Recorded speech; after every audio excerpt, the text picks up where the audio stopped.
atau justru kamu menyembah Allah subhanahu wa ta'ala? Allah yang memberi kita kerjaan, bahkan kenapa kita sering melupakan Allah subhanahu wa ta'ala. Nah, jadi yang kedua, orang ini diangkat, dilepaskan Allah daripada azab kubur.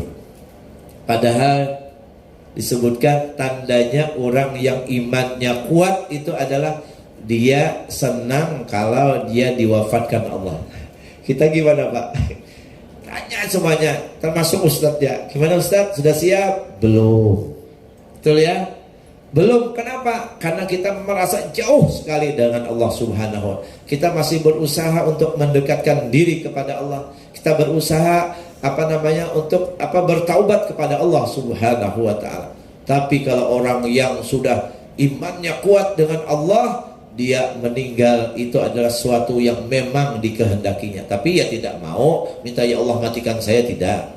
Tapi yang doanya cuma Allahumma inna nas'aluka husnal khatimah wa na'udzubika min su'il khatimah. Ya Allah, kami meminta kepada Engkau meninggal dalam keadaan beriman dan wafat, dan jauhkanlah kami berlindung kepada Engkau daripada su'ul khatimah, meninggal dalam keadaan tidak beriman. Nah, itu su'ul khatimah namanya.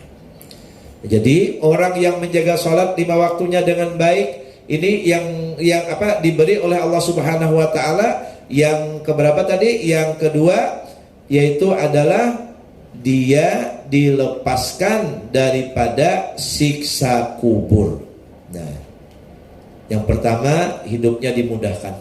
Coba lihat, mohon maaf ya Pak ya, kaum masjid itu Pak, gaji kaum itu berapa sih?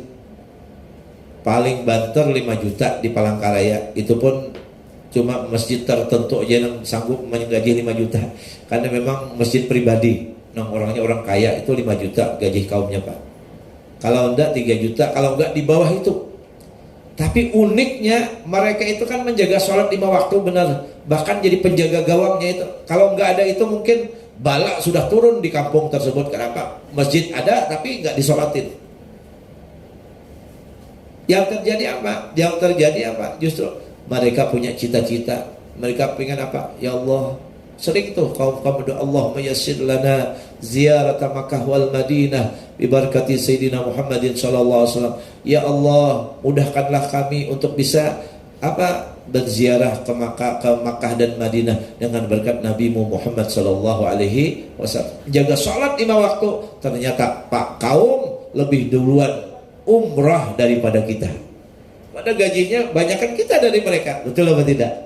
Nah, ini artinya Allah memang kalau sudah orang itu benar-benar menjaga salat 5 waktunya dengan baik, maka juga dimudahkan Allah untuk melangkahkan kaki untuk ziarah ke Mekah ataupun Madinah. Bahkan kita mungkin yang gajinya lebih besar, lebih banyak, kada kepikiran ke sana. Mereka selalu berdoa dan dimudahkan oleh Allah subhanahu wa ta'ala. Kemudian yang berikutnya lagi, nomor 3 adalah yu'tihillahu ta'ala kitabahu biyaminih. Nanti waktu menerima catatan amal itu diberikan dengan tangan kanannya. Ini ada yang tangan kanan, ada yang dari belakang bahkan. Min wara'il dhahrih itu.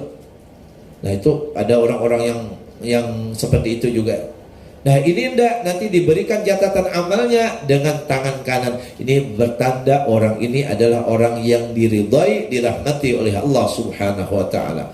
Kemudian yang berikutnya lagi, nomor 4, yamurru ala sirati kal barqi, melewati siratal mustaqim itu seperti kilat. Pernah melihat kilat? Kilat itu setempat jauhlah, ces ya. Habis itu selesai. Timbul-timbul udah ke sebelah aja. Artinya mudah banget.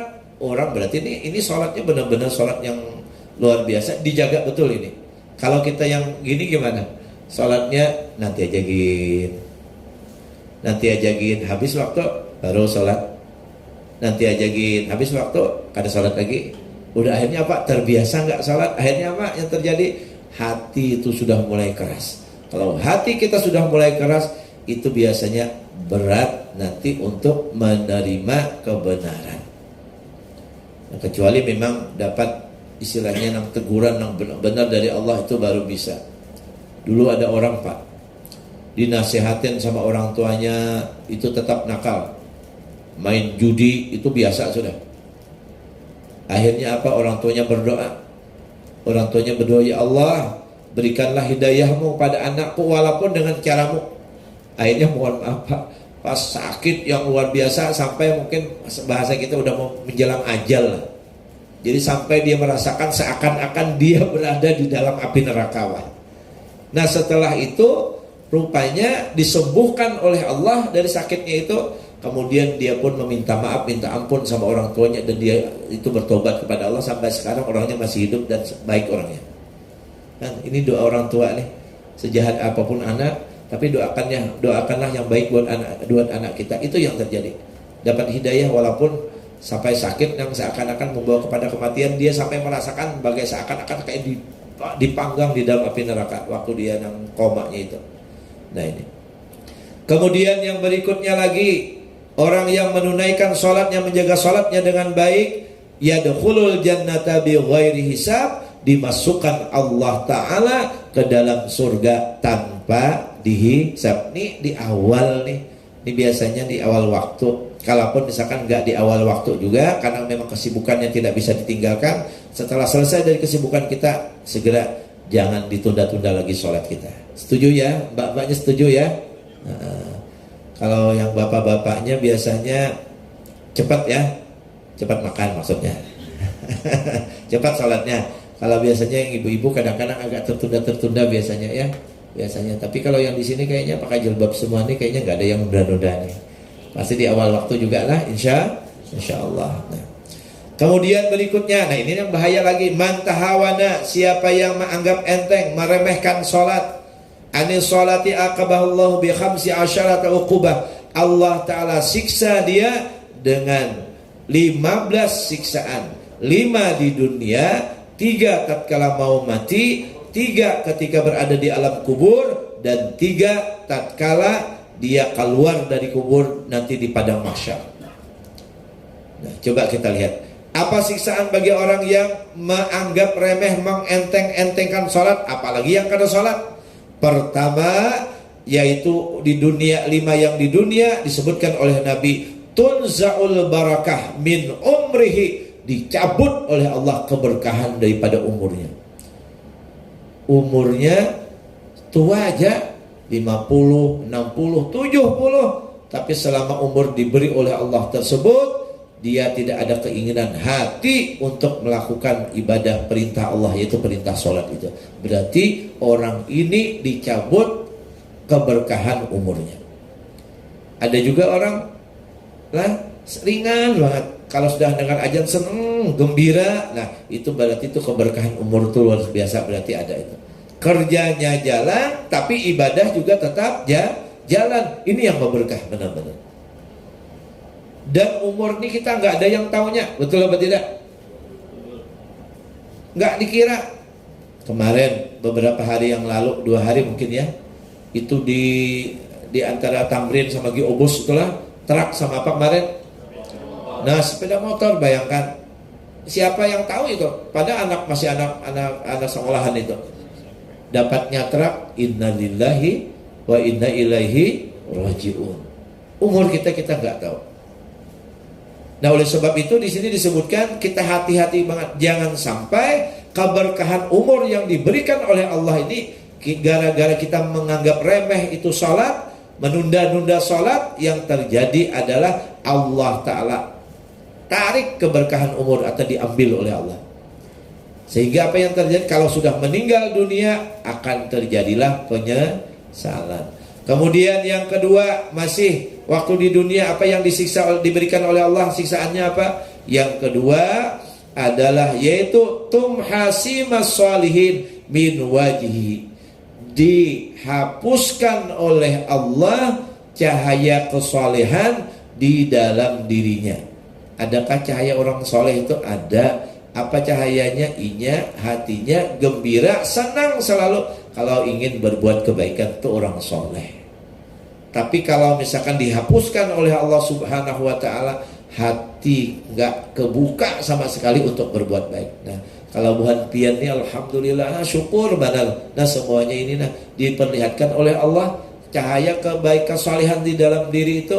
Nah, akhirnya apa? Hakun aja, mau aja juga turunan ke pengajian walaupun cuma sebentar. Alhamdulillah, insya Allah. Ulun pian waktu umrah ketemu lawan orang Somalia.